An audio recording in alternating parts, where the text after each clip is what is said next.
I need to stop deck building. Like, look at this mess. Praise be the god of sun, may she be appeased. What is up, my snow friends? This is the Snowbard, and welcome back to another tournament report for the One Piece trading card game in Outpost, Brussels. This time, today is the 24th of March 2026, but we're gonna look at the Treasure Cup that occurred on Sunday, the 22nd of March. And if you are interested on specific decks that will appear on the top 8, as you will see on the right, I will put the timestamps in the description. And yes, I'm just gonna jump right into it. We were 31 players during this Treasure Cup out of the 32 available slots, and the most represented deck is Blue Red Ace with 5, followed by Black Emu with 4 players and Green Bonnie with 3. If I can see here, I think we were like 15. No, there. Well, I should be looking at the top of the screen. We have 16 different leaders out of the 31, and as you can see on the right of your screen, we have blue, purple Sanji taking down the entire event. And yeah, surprising for a Treasure Cup, but this is what happens when you don't really focus on rogue decks. I'm just kidding. All right. I'm gonna say, like, congratulations to all the players who have participated in that in the Treasure Club, in the Treasure Cup, including myself. I actually made it to the top 8.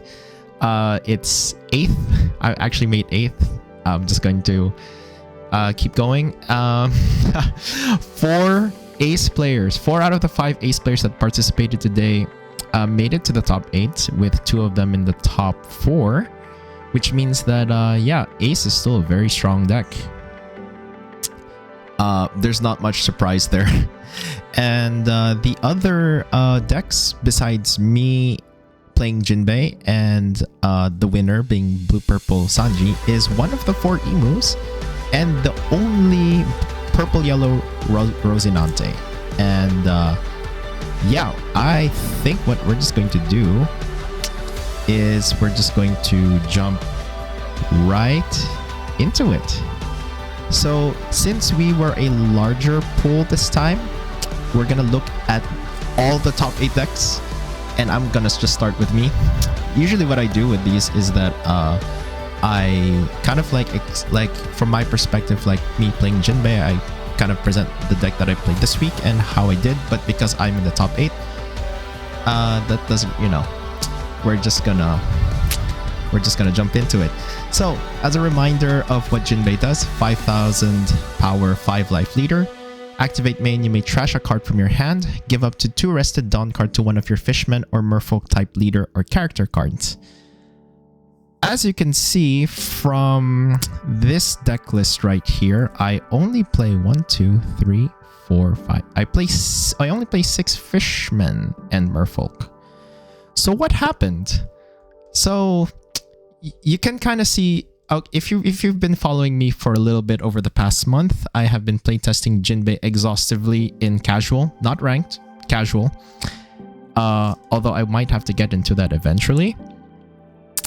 Because of the recent ban list where Pudding is unbanned and a 4-cost Jinbe is unbanned. So this guy will be unbanned, I think, from the time of this recording. I think it will be in a week that he will be unbanned. So I've actually prepared my deck for that upcoming meta in the Treasure Cup, which I know is a bit dumb. I could have just played like one of my old lists, but here we are. So I'm going to explain how the deck works. So it's still the same. Arlong, Chu, early draws, but this time I play Kaya just because I want to have an extra 2k counter. This was an inspiration from like one of the players in the Discord. His name is Square Bear. Shout out to him. You should definitely talk to him, like, on what to do with Jinbe moving forward, or Elito actually. Actually, I'm shouting out like two of the players who play Jinbe a lot, who test Jinbe a lot, and they've kind of been sort of like my inspiration, and I'm throwing ideas off of them, which is kind of cool.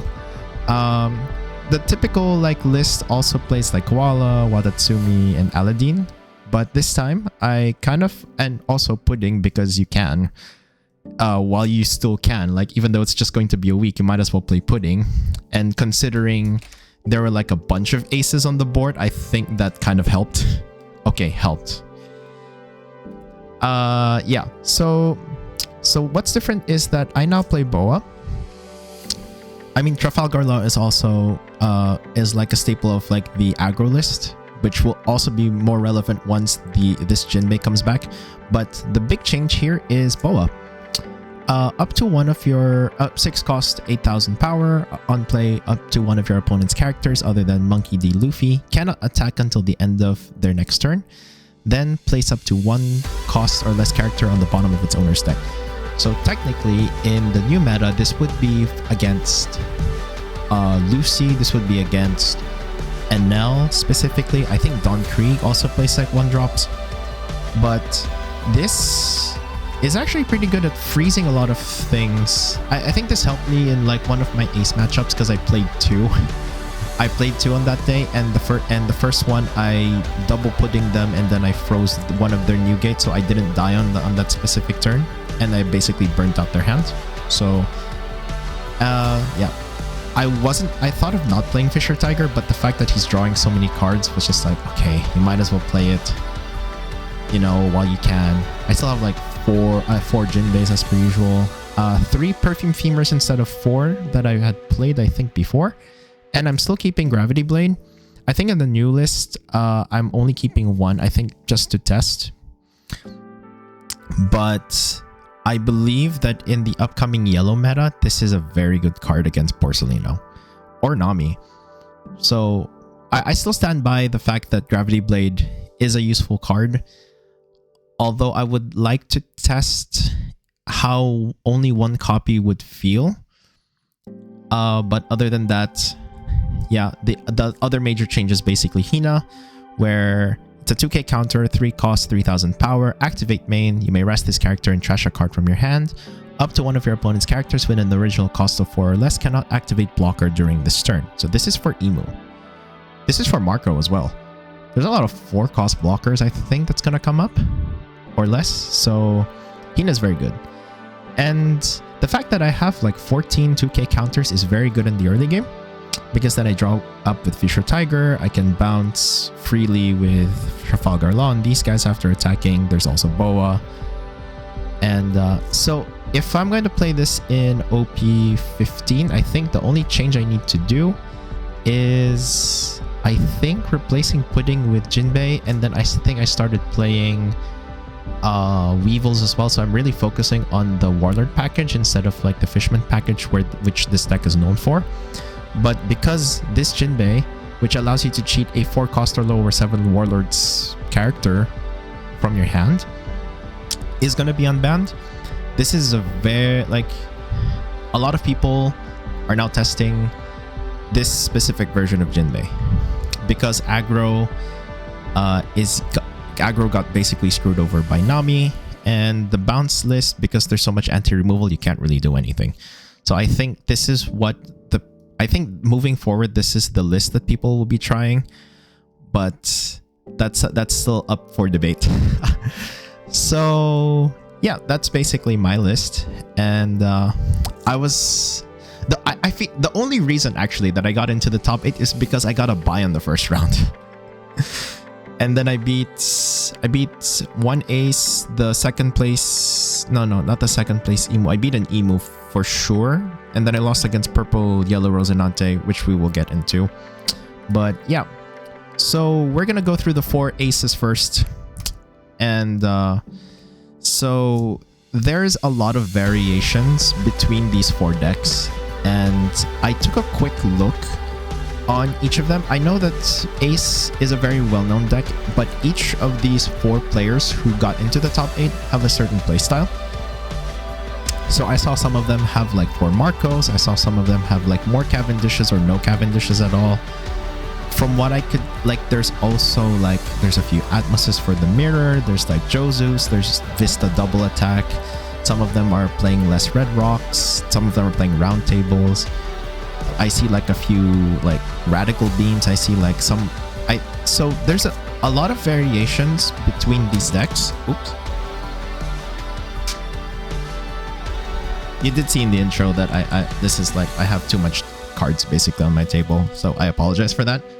But yes, so there's the only thing that is common I think with all of these 4 decks is Garp that allows you to search. Oh yeah, just to if you're a new player, I think I might have to explain what Ace does. So almost forgot about that. So 6,000 power, 3 life leader. On your opponent's attack once per turn, you may trash a card from your hand to give one of your opponent's leader or characters minus 2,000 power for the battle. And if you have a Dawn attached to Ace, once per turn, when you take damage, when you take a life, when you take damage, sorry, on your life, or your character with 6,000 base power or more is KO'd, you draw a card. So this has been one of the top decks for a reason, just because he has so much card draw. And the commonality I think between these decks is, if I remember correctly, 4 Garps that allow you to search for 4 card, like look at 4 cards, search for a 3 cost or more. Uta, which is like a blocker that is also a 2k counter, and if you have a character with 10,000 power or more, give this card minus 4 cost, so she's basically 2. Otama is a 2k counter that if you have 3 or less life, draw 2 and trash 1. With Ace, considering he's 3 life already, this is a hand neutral card, and they also get to filter. Izo allows you to look for Whitebeard Pirates cards. Marco was also like 4 cost 6,000 power blocker on KO, draw 2 cards. If your Ace has a Dawn attached to it, it's 3 cards. So that's amazing for what he does. Yamato, 5 cost 6,000 power counter, 1k counter. On play, if you have 3 or less life, draw 2 cards, then give up to 1 rested Dawn card to your leader. This is also very good, especially for going first, if you have to go first, because you get to attack for 7, draw 2 cards, and then you can trigger your Ace's leader. Jozu, on play, you may return one of your characters other than this card to your hand. Return up to 1/6 cost or lower character to its owner's hand. So this removes a lot of, you can remove other stuff. And then Red Rock is common because you get to bottom a card for free for 6 cost. I am Whitebeard. If your leader has the Whitebeard Pirates type, play up to 1 Edward Newgate from your hand. Then you may add the top or bottom card of your life cards into your hand. If you did, give up to 1 of your leader plus 2,000 power until the end of your opponent's next turn. So you actually get to make Ace 8,000 power, and if you wanted to, and you cheat out this Newgate, 10 cost 12,000 power blocker. On play, draw 2 cards and trash 1 card from your hand. Then give your leader and up to 1 of your characters up to 2 rested Dawn cards. Insane. So this is Dogan's list, and we're gonna go through like specifically like which ones, the variations that they've had on. So he plays 3 Jozu, a 2k counter, one Dawn attached to it. If you have 2 or less life cards and your leader has the Whitebeard Pirates type, which Ace does, he gains Rush. So if you had something like Newgate and then you had Jozu on the field, it's like 6/8. He plays Roger that has like, it's a secret 10 cost 13,000 power, has Rush. When your opponent activates blocker, if you or your opponent has 0 life, you win the game. So this is a very late game card where once your opponent has 0 life and they decided to put a bunch of blockers into play, you play Roger and you attack and you just win. So yeah. 2 copies of Pudding because you have to play Pudding while she's not banned. And she's very good. Like, okay, maybe I'll just have to reread the card again. 4 cost 4,000 power, counter +1 on play. Your opponent returns all their hand cards to their deck and shuffles them, and then your opponent draws 5. So this is very good at nuking everyone else's hand. But a lot of I've been hearing from these players that it's okay that pudding gets banned because then no one else gets to have it, and then they're able to like just infinitely have their cards in their hand. So as I said, Atmos was supposed to be for the mirror matchup, where on play you may reveal 2 cards with a Whitebeard's Pirate's type from their hand. If your leader is a Whitebeard Pirate, return up to one of your opponent's characters with a cost of 4 or less. So you can bounce the Marco, you can bounce the Cavendish, okay, which we'll also look into. 4 cost 6,000 power.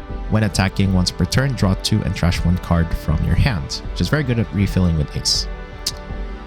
Vista, 6 cost 8,000 power, double attack, and once per turn, if they would be KO'd in battle, or if this character would be removed from the field by your opponent's effect, you may trash a card with a type, including Whitebeard Pirates, from your hand instead.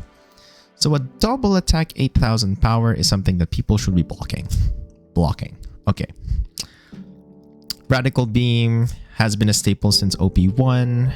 It's a 1 cost counter. It's plus 2,000 power to your leader or character. Then if you have 2 or less life cards, it gains an additional plus 2,000 power. So it's plus 4. Especially with Ace, it's so easy to do. And then Roundtable is giving one of your opponent's characters minus 10,000 power during this turn. I get that this is supposed to be removal,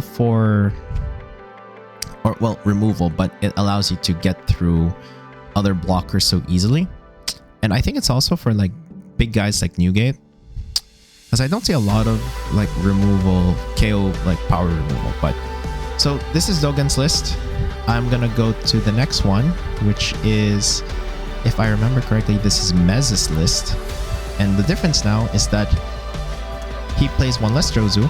He plays 2 copies of Aesop and Luffy, where activate main. So this is a 2k counter.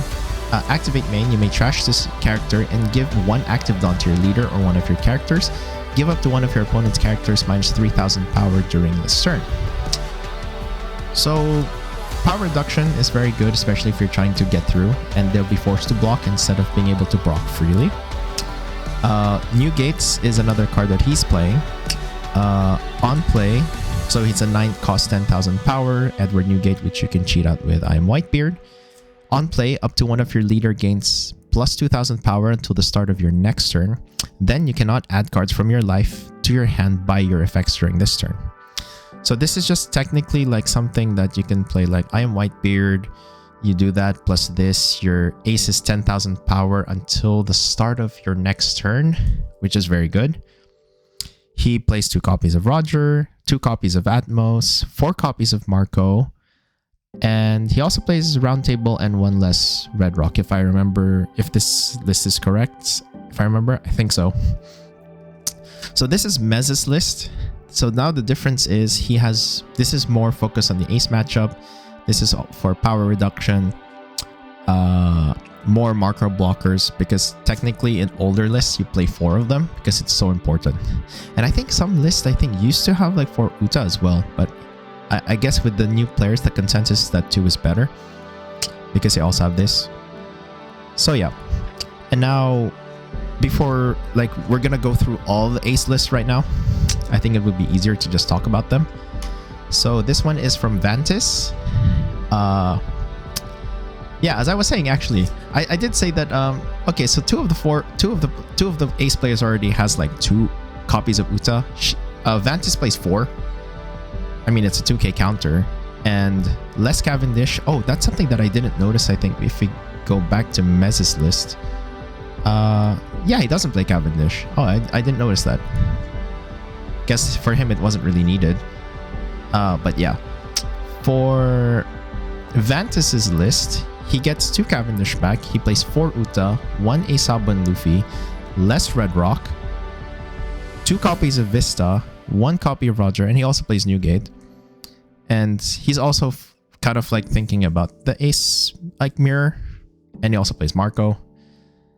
I think there were other cards. Yeah, he doesn't play Radical Beam. So as I said before at the start of this, it's like different play styles and everything. That's what it does. Like everyone has like their own interpretations of what ace should be, which at least even within like the archetype that is Ace, I think there's still like some creativity, I think, with the deck lists, which I find really cool. And oh yeah, so Vantis didn't play Jozu. I don't think he needs it because he also plays like Uta. I think for him he's more defensive in a way. And now with if I remember, this is Adam's list. He plays 2 Roger, less Uta, 1 Jozu, 1 Pudding. He brings back more of the Cavendish. He puts 3 copies of Marco again. And he has more Vistas for double attack. I think this one is a bit more aggressive. If I interpret this correctly, this is a more aggressive list. Okay, aggressive because just a Vista, of course. If you don't have Jozu, at least you play Vista or something like that, I think. I'm not really an Ace player, so I'm interpreting this based on like face value, but I can tell that each of these players have their own playstyle. I mean, that's what it should be. And yeah. Okay, this is going to like screw up the timestamp so much, but I'll be like, well, roughly this is what you will see, I think, based on these 4 deck lists. But yeah, we're gonna go now to our 5th place, which is Purple Yellow Rosinante, which beat me in the last round. Reminder, 5,000 power, 4 life leader, once per turn. If your Trafalgar Law would be KO'd, you may add the top card of your life to your hand instead. And activate main once per turn, Dawn -1. During this turn, the next time you play Trafalgar Law from your hand with a cost of 4 or more, it will be reduced by 2. So, if you haven't seen any of, if you haven't seen like old videos, this is the same list that he used, I think, to, I think it was Wednesday or the week before that he played this list. And it's the same list, but we'll go through it like once more. So you got 2 copies of Trafalgar Law that searches for a Heart Pirates type, which is basically most of your laws. Most, if not all of them. Rosinante allows you to look for law specifically. Sugar allows you to find Don Quixote Pirates, which is Rosinante in law, Don Quixote Rosinante. Baby 5 is also there. This is the promo that was... oh yeah, so this one you have to rest the Don and this character, of course. This is the new promo that came out in the illustration box. I think I said it before. 4 cost 6,000 power Trafalgar Law. It's a blocker. On play, if the number of Dawn cards of your field is equal to or less than the number of cards on your opponent's field, add up to 1 Dawn from your Dawn deck and rest it. So this is a ramp card, or at least it allows you to attack maybe 6 or 7 with Rosinante, and then you activate his effects. You get back up to 4, I think. But this is also good when like being first or second, or like Rosinante doesn't care if they're first or second. They just ramp with law. They just establish a bunch of blockers. 2 copies of law. 4 cost 5,000 power blocker and on play Dawn -1. If your opponent has 7 or more cards in hand, they trash 2 of them. And I believe you actually get to choose which ones they discard. In the simulator, it's randomized, but if you're playing this deck for real, you actually get to choose which cards they will have to trash. Rosinante in Law. 6 costs 8,000 power. Under the rules of this game, also treat this card's name as Trafalgar Law and Don Quixote Rosinante, which means you can search it with this Rosinante, and it's also, but it's not a Don Quixote pirate. It's not a hard pirate, so you can't search it. You can search it with the other one. Yeah. Blocker on play does the same thing as the smaller law, right here. But you also get to draw a card if there's a difference. If the number of Dawn cards on your field is equal to or less than the number on your opponent's field, you draw a card, then add up to 1 Dawn card from your Dawn deck and set it as active, not rested. Okay, so there's that difference. Okay. Oof. I don't know why I'm going through this deck so fast, but like, yeah. So this time you have this Trafalgar Law that is also Heart Pirates on play. If the number of Dawn cards on your field is equal to or less than the number on your opponent's, add up to 1 Dawn card from your Dawn deck and set it as active. Then your Dawn counter Rosinante and your Heart Pirates type characters get plus 1000 power until the end of your opponent's next turn. So this is... I believe there was... At some point there was like a correction, if I remember correctly, that it's not just your leader, or it's not just your characters, it's also your leader. So I'm gonna double check that. Because I think this was explained, I think, during the match that I had with Melio, who actually pilots this deck really, really well. Yeah, props to him for beating me. Also because like I explained how my Jinbe deck works against him, so he kind of knew what to do. I guess that's my fault.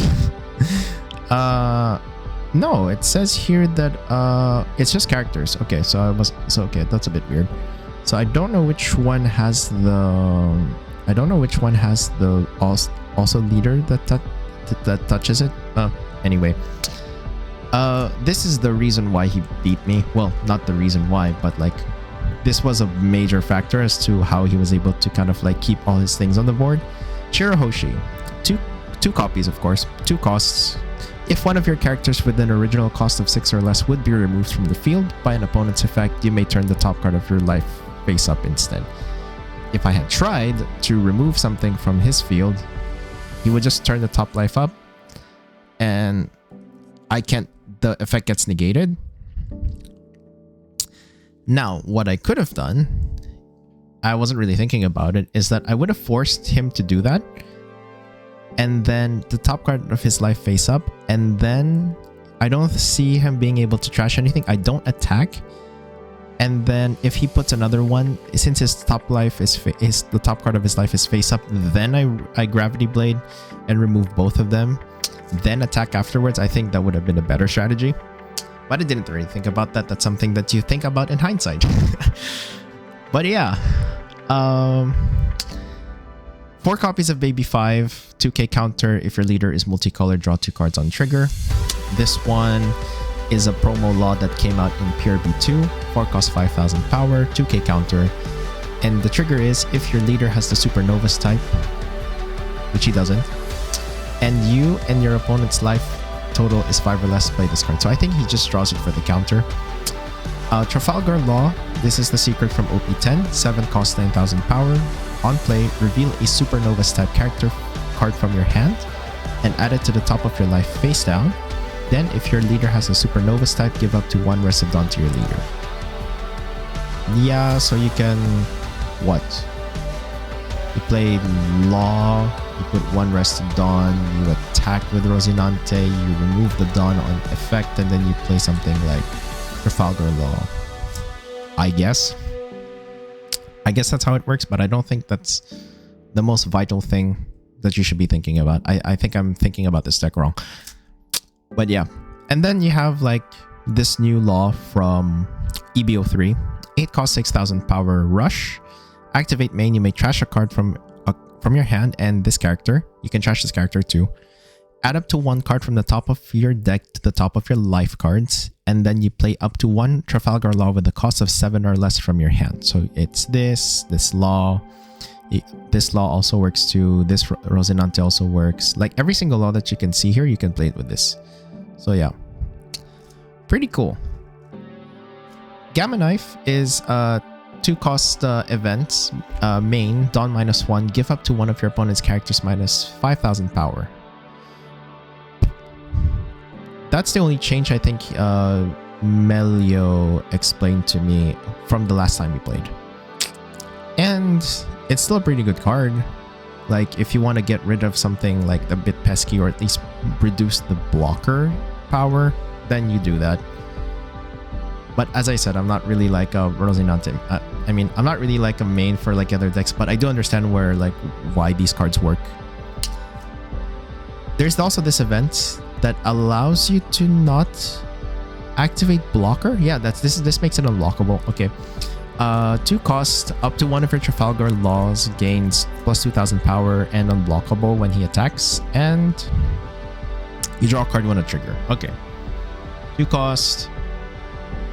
You make, I don't know, you make this unblockable, you make this unblockable, and you make this unblockable. Yeah, works. Totally.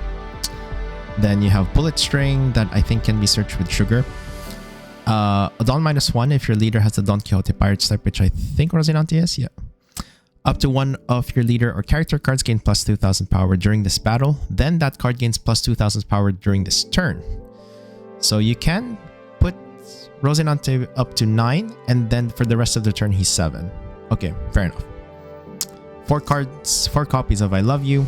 Counter, up to one of your leader or character cards gain plus 2,000 power during this battle. Then if you have 2 or less cards in your life, you can add up to 1 Trafalgar Law from your trash to your hand. So, from what I understood, is that you can Law, attack, trash to get a life back. Then, if you hold up a mana, I'm saying this in magic terms. You hold up a Dawn, you can then get this back. That's crazy. That's pretty crazy. And then finally, 2 copies of You're the One Who Should Disappear, where it's either trash a card from your hand plus 3,000 counter, or if you have 0 life cards on your trigger, put the top card of your deck onto your life and then trash a card from your hand.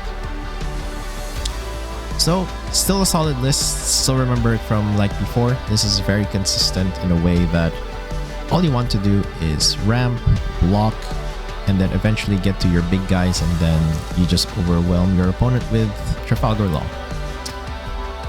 I don't know how this is going to be moving forward, and that's something that I might have to ask Melio for. But yeah, we're gonna move on to our second place list, which is Emu. Finally, after that swarm of aces, we actually get Emu. So, just as a reminder, Emu is a 5,000 power 4 life leader. Under the rules of this game, you cannot include events with a cost of 2 or more in your deck. And at the start of the game, you may play up to 1 Mary Joieuse type stage from your deck. Activate main once per turn. You may trash a Celestial Dragons type character from your field or 1 card from your hand to draw a card. I have played this deck and it is very technical, but if you know how to play it, you can definitely take down a lot of decks, because the late game inevitability of this leader is so strong. So you either have to rush it down or he just gets to kill you, unless he gets unlucky. But I don't think I don't know. That rarely happens. So we're gonna go first with the stages. Yeah, I know I'm repeating, like Emu is seen too much, so I think the deck lists are kind of like the same, but for the purposes of this treasure cup, if you're kind of like curious as to like what the deck lists are, this is Eray's list and we're gonna look through it. So usually what you kind of find with Emu is the Empty Throne at the start of the game. It's a 7 cost, but you can cheat it out. And during your turn, if you have 19 or more cards in your trash, your leader gains plus 1,000 power. And then activate main, you may rest this stage and 3 of your Dawn cards to play a black 5 Elders type character with a cost equal to or less than the total number of Dawn cards from on your field from your hand. So, we can look at the other stage, but this is usually for the mirror matchup. Where it's the Holy Land Mary Joieuse from OP5, where during your turn, character cards that cost 2 or more and have the Celestial Dragon type cost 1 less to play from your hand. So we're gonna look at this first. A 10 cost, 12,000 power, 5 Elders, Celestial Dragons. Activate main. If your leader is Emu, you may rest 1 of your Dawn cards and trash 1 card from your hand. Trash all of your characters. Then play up to 5 Elders type characters with different card names and 5,000 power from your trash. We're gonna look at all of them. Saturn, 4 cost 5,000 power. Actually, okay, so on play, you look at 5 cards from the top of your deck, reveal up to 1 5 Elders card and add it to your hand, and then place the rest at the bottom in any order. Now, Saturn has a very unique effect, and all of the other Elders do this, is that if you have 7 or more cards in your trash, this character cannot be removed from the field by your opponent's effects. Saint Topman Warkery is a blocker, and on KO draws a card. Saint Nuzuro gains Rush, and when attacking, if you have 10 or more cards in your trash, give up to one of your opponent's characters minus 2,000 power during this turn. Saint Marcus Mars gains Blocker, and on play, you can trash a card from your hand to KO up to one character with a base cost of 5 or less. And Peter has, during your turn, if you have 10 or more cards in your trash, your 5 Elders type characters' base power becomes 7,000. You have the distinct ability of Emu, where you get to actually just trash cards from your field to draw or from your hand. So the effect of these 5 Elders can be triggered easily, can be attained easily. Not to mention the support cards that you're going to have. For example, Saint Shalria. On play, look at 3 cards from the top of your deck, reveal up to 1 Celestial Dragons type card other than Saint Shalria and add it to your hand, then trash the rest and a card from your hand. You play her, she comes in, you actually get to get 4 cards out, or 3, and then you can trash her to Emu's effect to draw another card. So you didn't really lose anything. This event, 5 Elders at your service. Look at 3 cards from the top of your deck, reveal up to 1 Celestial Dragons type card other than 5 Elders, and add it to your hand, then trash the rest. Trigger, you activate its main effect. So if you have both of them, you already activate the 5 Elders effects, and there's nothing your opponent can do to remove it. It's just going to stay there. You either have to KO it, or just go at your life. But other than that, there's nothing you can do against the 5 Elders. Never existed. It's a 4K counter, supposedly, but you may rest one of your Dawn cards if you play it on your main phase. If your leader is Emu, K up to one of your opponent's stages with a cost of 7. Which is why you have the Marie-Joise to avoid getting hit by Never Existed if you're playing the mirror. Ground Death is a new card from OP14. Well, new card. Where activate... If main, you may rest one of your 2 Dawn cards along with the 1 that you pay for the cost. Negate the effect of up to one of your opponent's characters with a cost of 5 or less during this turn. And counter, if you have 10 or more cards in your trash, up to one of your leader or character cards gains plus 4,000 power during this battle. So, this is a staple for Emu now. Some players play 3, some players play 4 copies. Either way, you can do this easily. 10 cards in your trash, and then you get like 4,000 power from it. So, Saint Biosgard is a 2K counter. We don't really need to talk about him that much. Shirahoshi, though, might be interesting, where she's a 2K counter, 1 cost, and activate main. You may rest this character, then return 2 cards from your trash to the bottom of your deck in any order. If your opponent has 6 or more cards in their hand, they discard 1. They trash 1 card from your hand. You would use this to salvage your own Shirahoshi or to get back your 5 Elders. Based on how I remember playing this deck in OP13, but I dropped it for Zoro. So I'm not really the best Emu player. But that's how I see it sometimes with Shirahoshi. And the fact that you also get to trash, your opponent gets to trash another card from their hand when you do this, it might be good against Ace. It is very good at like other, well, not really when your opponent has like a few cards in your hand and you have a full board. So, but it gets back your Elders. That's what's cool about it. And supporting Shirahoshi is like the last card that I will talk about for Emu. I'm losing my edge. 1 cost counter, up to one of your leader character cards gains plus 1,000 power during this battle. Then if your trash has 10 or more cards, add up to 1 black character with a cost of 3 or less from your trash to your hand. So, Shalria, Biosgard, Shirahoshi. Simple enough. So this is a typical emu list. For new players out there who are watching this video for the first time and are quite curious, this is a very typical emu list. That's...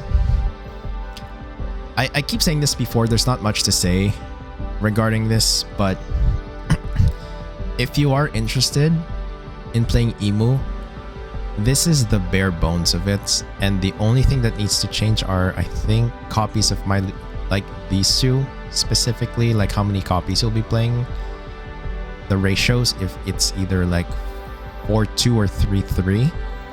But other than that, this is like what I see the emu players that are locals play.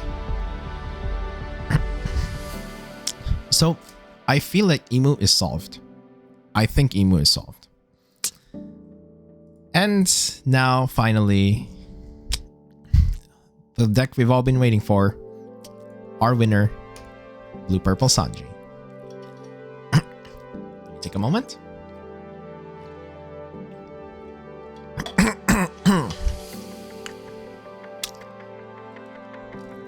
$5,000 power for life. Sanji, blue purple.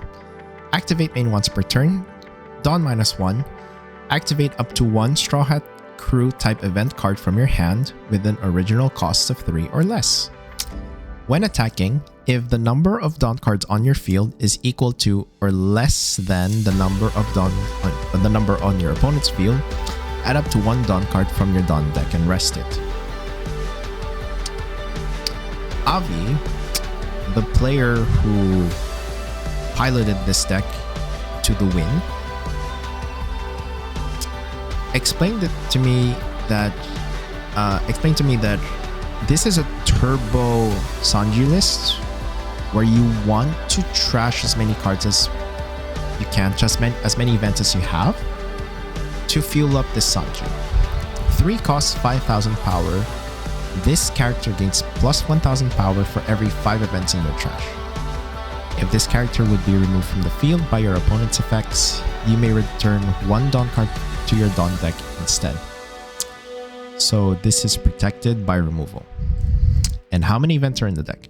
4, 6, 8, 11, 13, 17, 19, 21, 2, 26, 34. There are 34 events in the trash, all in the purpose of this Sanji, which cannot be removed easily.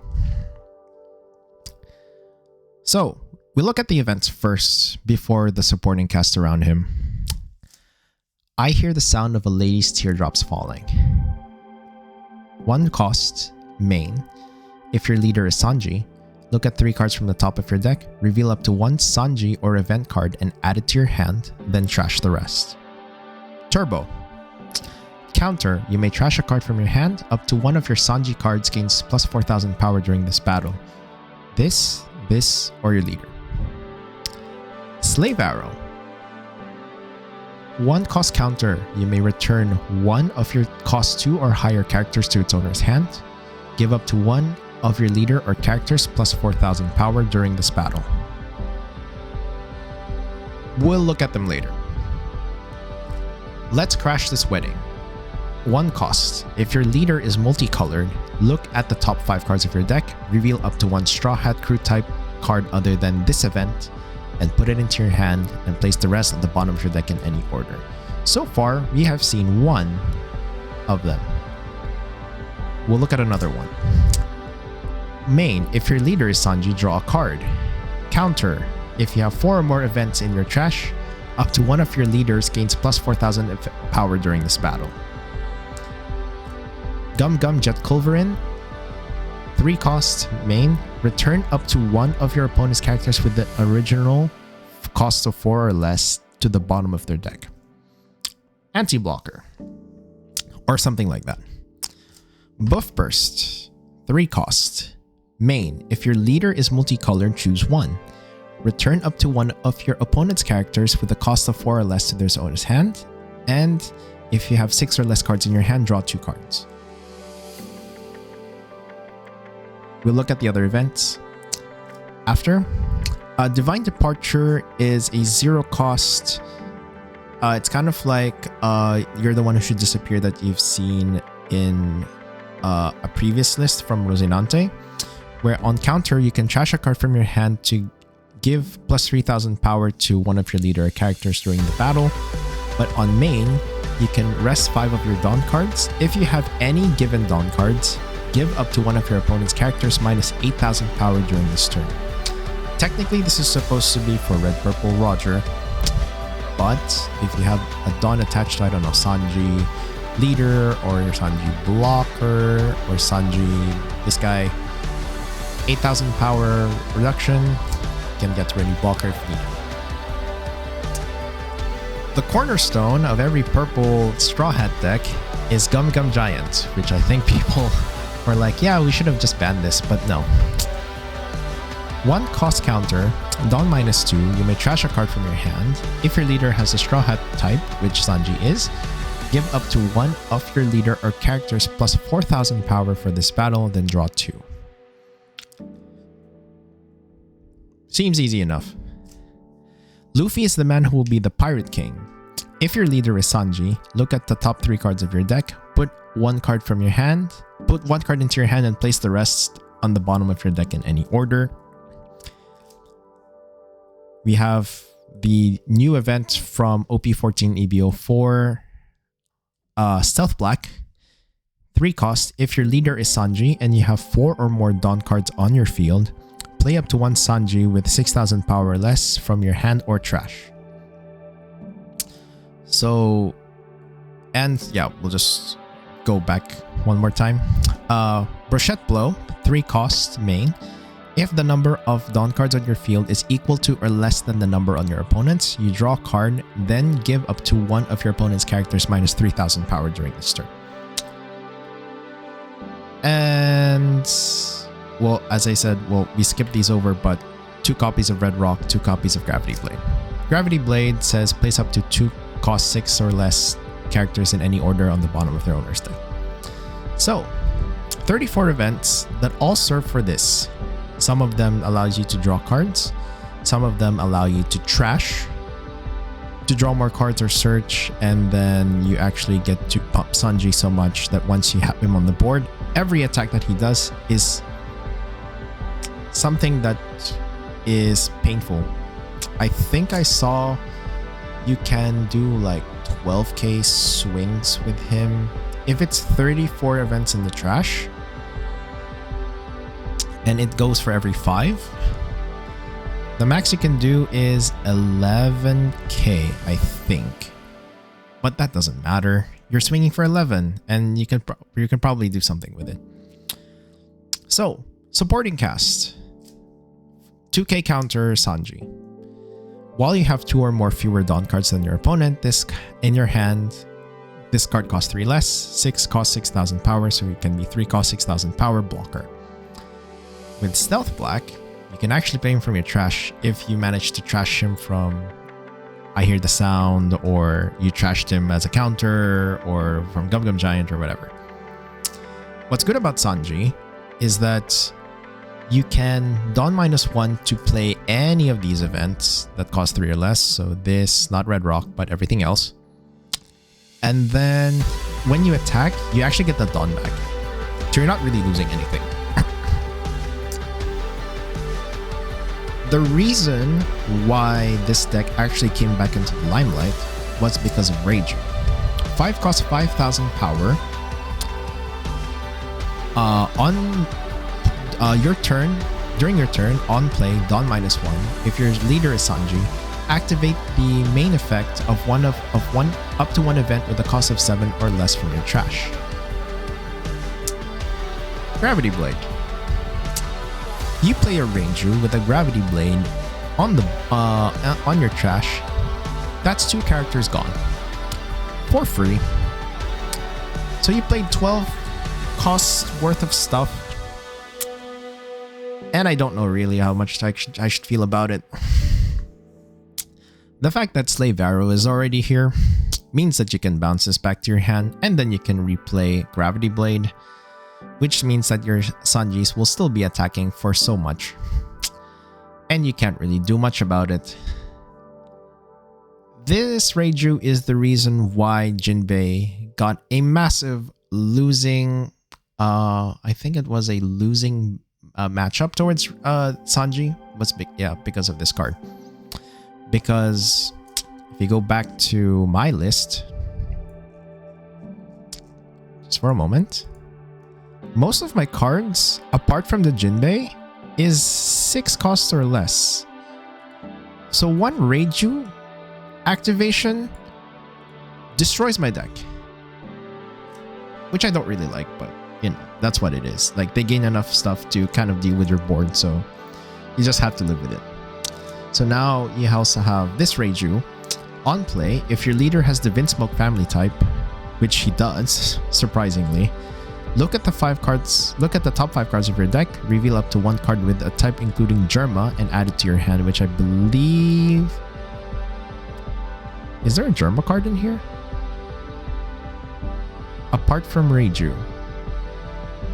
Oh, this Reiju. She can search herself. And then you place the rest of your cards in the trash. So this searches Reiju. If you manage to trash events along the way, that's also fine. And the surprise card that I did not expect in the deck, Terracotta. Activate main, you may rest this character and trash 1 card from your hand. Up to 1 of your Alabasta type characters gains unblockable during this turn. And this was from EVO4. Sanji's an Alabasta card. Imagine you put up like a lot of blockers and you're at 0 life, and then suddenly you have a Terracotta that just gets into the field. Your Sanji is like 11k, and then you attach the rest of the Dawn onto him. You just die. Crazy. If I had enough time, I think I would like to... I see this with every like winning list. I'm like, oh, I want to try it and stuff like that. But then I get stuck with Jinbe because like he's just like my favorite. So there's really not much I can do. But honestly, like seeing all these decks is just like so cool. Yeah, but that's it. That's the Treasure Cup. And congratulations to the top 8. I mean, props to myself. I managed to get into the top 8. But yeah, congratulations to all the players who participated. You know, win or lose, you did your best. And yeah, that's I think pretty much for the Treasure Cup. If you liked the video, you can just leave a comment, and if you're interested with with me doing more of this, or if you're interested in more deep dives, you can either check out the Discord for the One Piece TCG. I think I'll see if I can put an invite link or something. But you can also leave a like, comment, and subscribe for this. And you know, you can subscribe to my channel if you want to see more of this. You know. And yeah, thank you guys for watching, and stay frosty.